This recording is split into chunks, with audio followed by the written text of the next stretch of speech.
Za jedna godina Makedonska kamenica uspeja da vrati dolg od 30 milioni denari da realizira krupni infrastrukturni projekti.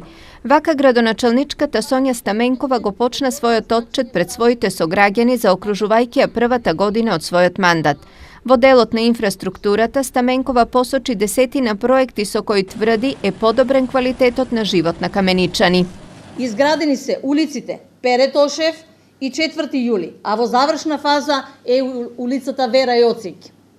Започнавме со комплетно уредување на централното градско подрачје и трајно решавање на проблемот со паркинг простори, со што можеме да се пофалиме дека сме една од ретките општини која што ја задоволува оваа потреба. Изградени се тротоари и паркинзи во вкупна површина од над 3000 метри квадратни. Завршена е изградбата на мостови во Павлиш-дол, село Моштица, на Луковичка река во село Луковица и на Црна река во село Костиндол. Уреден е одводен канал во Горен Павлиш-дол, а поставени се и заштитни огради на повеќе мостови и канали. Благодарение на соработката и партнерскиот однос со рудникот Саса, Македонска каменица има ново, модерно, повеќенаменско игралиште со спуртон подлога, нов трактор со приклучна опрема за јавното предпријатие и ново пијанино за потребите на културно-информативниот центар Романса.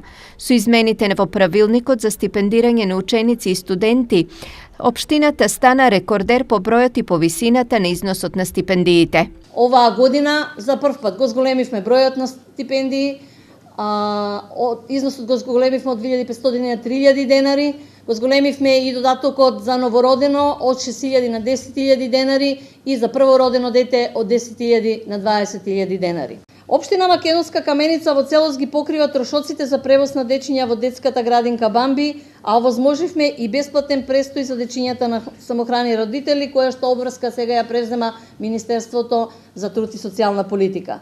На едногодишниот отчет, градоначалничката Стаменкова се пофали со крупни проекти во областа на социјалната политика и заштита, спортот и младите, културата и меѓународната соработка и невладиниот сектор.